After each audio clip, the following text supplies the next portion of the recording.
Assalamu alaikum student mathematics 4024. Welcome to Maths Guru. I hope you all are fine. I am fine too. Alhamdulillah.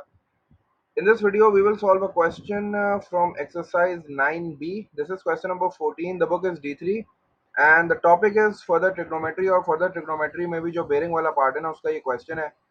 This is an advanced level question. Basically word problem है but the problem is that figure नहीं है. ठीक है, तो पहले जो है वो क्वेश्चन को रीड आउट करते हैं केयरफुली और फिर फिगर बनाते हैं, क्योंकि फिगर के बगैर हमें नहीं पता चलेगा कि what we have to find out. ठीक है, तो पहले जो है जल्दी से क्वेश्चन को रीड आउट कर लेते हैं। आई होप ये वीडियो तुम लोग के लिए हेल्पफुल होगी इंशाल्लाह। So let's just start the video by reading out the question. The question says two cruise ships P and Q leave the port at the same time.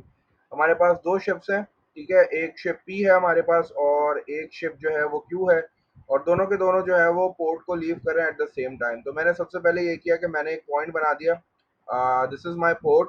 अब चूंकि P point पहले से है, सॉरी शिप पी जो है वो पहले से है, तो मैं यहाँ पी नहीं लिख रहा वरना कंफ्यूजन होगी। तो मैंने पोर्ट को जो है ना वो पी और टी से रिप्रेजेंट कर दिया, ये मेरा पोर्ट हो गया। ठीक है, और यहाँ से जो है ना दो शिप जो है वो लीव कर रही हैं, शिप पी और शिप क्यू। इन्फॉर्मेशन ये दी हुई है कि P sails at 10 kilometres per hour. अब ये जो 10 किलोमीटर्स पर आवर है, this is basically the speed. ठीक है ना, ये स्पीड मुझे दे रहा है, ये कह रहा है कि जो शिप पी है वो 10 किलोमीटर पर आवर की स्पीड से जा रही है और उसकी जो बेरिंग है ना वो है 030। अब जैसी बेरिंग आई जहन में, ठीक है, जैसे ही मैंने देखा बेरिंग का वर्ड, तो जहन में मेरे पास क्या आता है, सबसे पहले नॉर्थ आता है। तो मैंने क्या किया, पोर्ट पे जो है वो एक नॉर्थ ड्रॉ कर दिया। ठीक है, मेरे पास जो है वो नॉर्थ आ चुका है। अब मुझे ये देखना है कि यार, आपको पता है bearing is always measured from north, तो नॉर्थ तो बन चुका है। अब ये जो 30 डिग्रीज है ना वो यहीं से स्टार्ट होगा, बिल्कुल क्लॉकवाइज डायरेक्शन में। ठीक है, क्योंकि बेरिंग हमेशा नॉर्थ से मेजर होती है और क्लॉकवाइज डायरेक्शन में मूव करती है। तो क्लॉकवाइज डायरेक्शन में मुझे कितने का एंगल चाहिए, मुझे 30 डिग्रीज चाहिए। तो मैं काम ये करता हूँ कि मैं जो है वो यहाँ शिप जो पी है ना उसका ट्रैक बनाता हूँ कि भाई वो कैसे जा रही होगी। तो ये जो है मेरे ख्याल से इस तरह, हाँ ये जो है वो एंगल मेरे ख्याल से 30 डिग्रीज मैंने बना दिया ऐसी रफली। ठीक है ना, तो ये मैंने बना दिया और इसको अब मैं मार्क कर देता हूँ जल्दी से कि ये 30 डिग्रीज है। ये मैंने जो है वो यहाँ से मार्क कर दिया। ठीक है, ये वाला जो एंगल है मेरे पास, this is coming out as 30 degrees. क्योंकि ये बेरिंग है तो हमेशा बेरिंग 3 डिजिट्स में लिखी जाती है, तो मैं फिलहाल यहाँ 030 ही लिख देता हूँ क्योंकि ये बेरिंग है। ठीक है, तो ये 030 हो गया, सही है। और ये मैंने किसका ट्रैक बनाया, मैंने ये जो है वो शिप पी का ट्रैक बनाया। अब ये जो यहाँ से लेके यहाँ तक है ये तो डिस्टेंस होता है ना, लेकिन यहाँ स्पीड लिखी हुई है। ठीक है, तो मैं देखता हूँ, हो सकता है क्वेश्चन में आगे कोई और इन्फॉर्मेशन हो। उसके बाद उसने क्यू की इन्फॉर्मेशन भी मुझे दी हुई है और उसने कहा है कि Q sails at 12 kilometre per hour. ठीक है, ये 10 किलोमीटर पर आवर थी, ये 12 किलोमीटर पर आवर है, सही है ना, ऑन अ बेरिंग ऑफ 300, और इसकी बेरिंग जो है वो 300 है। अगेन बेरिंग की बात आई तो पहले से मेरे पास नॉट ड्रॉ है, सही है। अब मुझे ये देखना है कि 300 का एंगल आएगा कहाँ पे। अच्छा, अब ये थोड़ा सा देखते हैं कि अगर मैं यहाँ कंपास बनाने की कोशिश करूँ, तो ये एक लाइन आ गई और ये एक लाइन, ऐसे मैंने कंपास बना दिया। ठीक है ना, नॉर्थ साउथ ईस्ट वेस्ट। तो इससे जो है ना मुझे एंगल्स बनाने में आसानी होगी, क्योंकि मुझे 300 का एंगल बनाना है और मुझे पता है कि थ्री क्वाड्रेंट्स जो है वो 90, वो जो है यहाँ से लेके यहाँ तक 90 डिग्री है, देन 90 डिग्री 180 हो गया और फिर यहाँ तक तो 270 हो गया। ठीक है, देखो दोबारा बताता हूँ, हमें 300 का एंगल बनाना है ना, क्योंकि हमने पी का ट्रैक तो बना दिया, पी का ट्रैक तो ये इस तरह बन गया।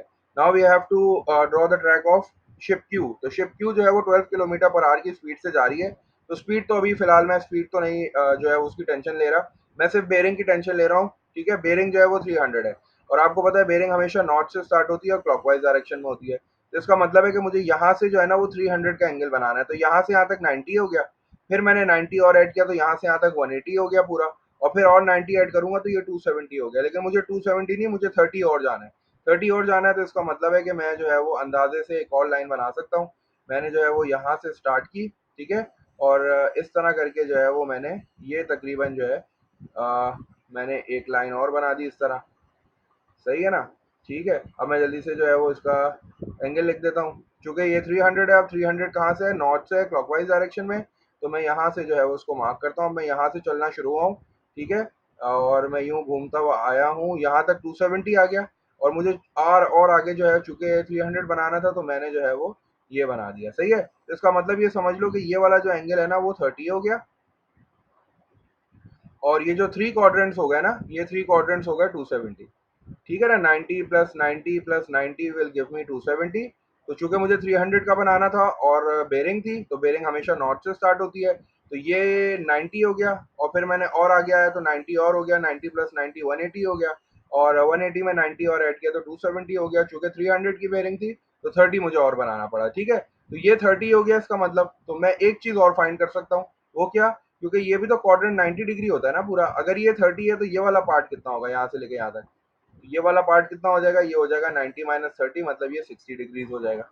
सही है ना। तो ये मैंने थोड़ी सी इन्फॉर्मेशन जो थी मैंने उसी से एक्सट्रैक्ट कर लिया कि अगर यहाँ से यहाँ तक 30 डिग्रीज है ना, ये पूरा पार्ट 30 डिग्रीज है, तो बाकी का पार्ट कितना होगा, 60 होगा, क्योंकि एक क्वाड्रेंट का एंगल तो 90 डिग्री होता है ना पूरा।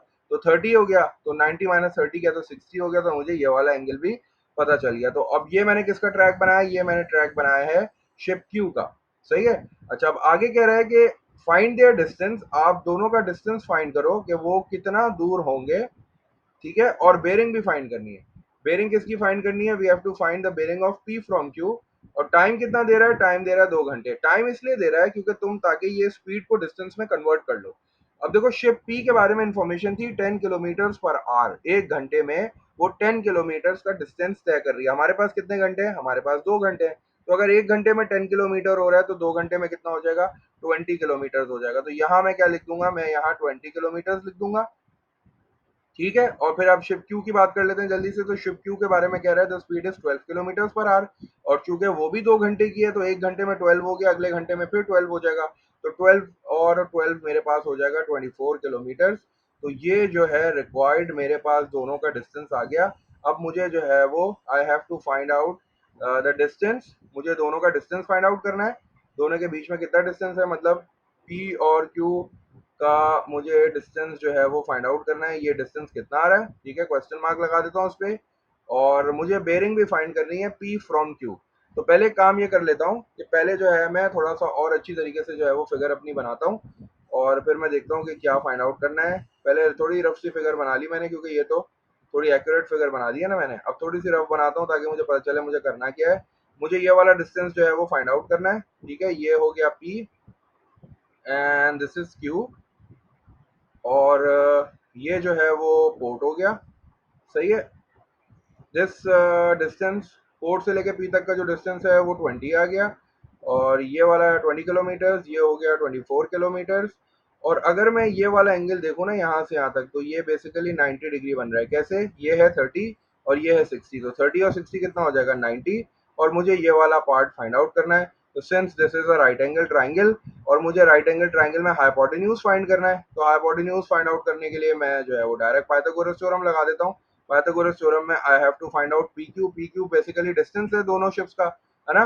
तो मैं जल्दी से पाइथागोरस थ्योरम लगा देता हूँ। हाइपोटेन्यूज फाइंड करनी है मुझे, तो मैंने स्क्वायर रूट यूज किया, और मैंने जो है दोनों साइडों का स्क्वायर ऐड कर दिया जल्दी से, 24 स्क्वायर प्लस 20 स्क्वायर, क्योंकि हाइपोटेन्यूज फाइंड आउट करना था। तो हाइपोटेन्यूज क्या होता है, perpendicular square plus base square.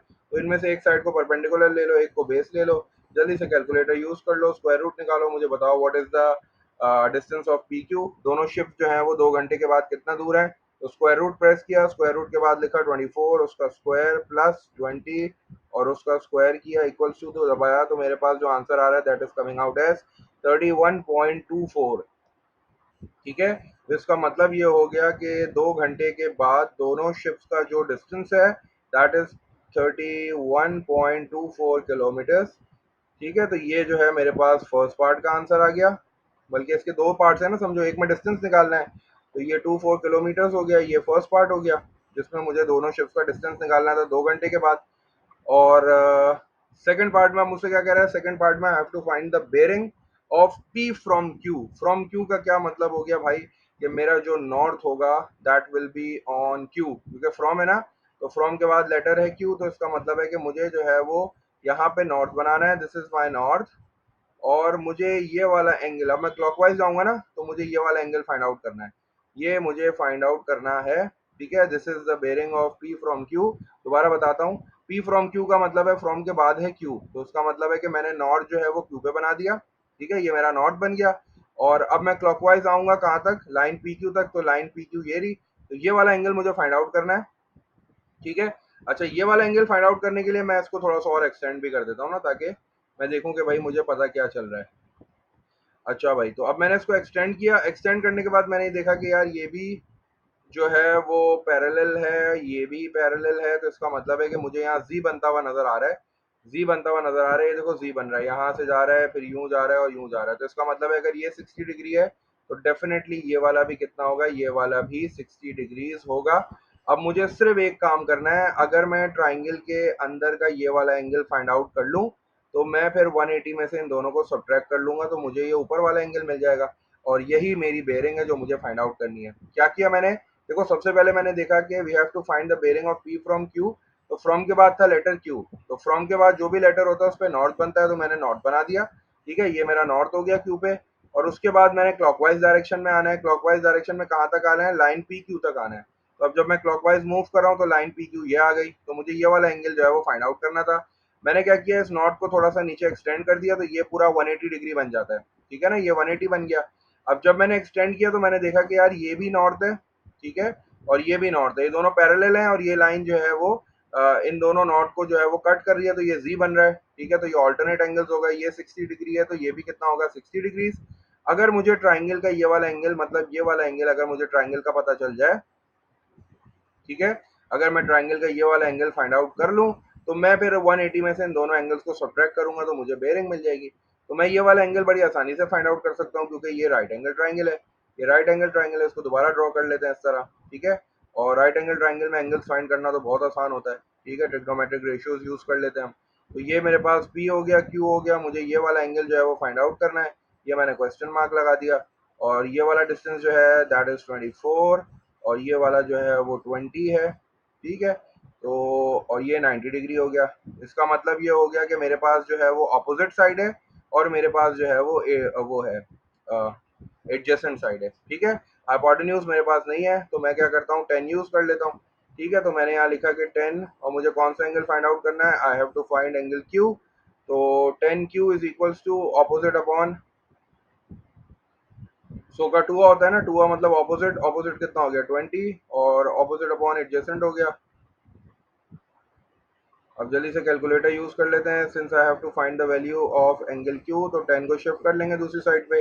जब 10 दूसरी साइड पे जाएगा तो ये इन्वर्स हो जाएगा। ठीक है, तो ये हो जाएगा मेरे पास 10 इनवर्स, और 20 डिवाइडेड बाय 24। जल्दी से कैलकुलेटर यूज करो, मुझे बताओ कि व्हाट इज दिस एंगल, और अगर ये एंगल आ जाएगा तो फिर हमारे पास बड़ी आसानी से बेरिंग भी आ जाएगी, सिर्फ सब्ट्रैक्ट करना है। चलो जल्दी से शिफ्ट दबाओ। ठीक है, पहले हमने शिफ्ट दबा दिया, शिफ्ट दबाने के बाद हमने 10 दबाया, ब्रैकेट ओपन हो गया, ब्रैकेट में हमने लिख दिया 20 डिवाइडेड बाय 24, ब्रैकेट को क्लोज कर दिया हमने। ठीक है, इक्वल 39.8 जो है वो मेरे पास ये वाला एंगल आ गया है, 39.8 डिग्रीज। अब चूंकि मुझे बेरिंग चाहिए तो अब मुझे सिर्फ सब्ट्रैक्ट करना है, ये वाला एंगल मैं लिख देता हूँ, ये वाला एंगल आ गया है 39.8। सही है, अब now I just have to subtract these two angles from 180, तो बेरिंग के लिए मैं लिख देता हूँ जल्दी से, बेरिंग इज इक्वल्स टू,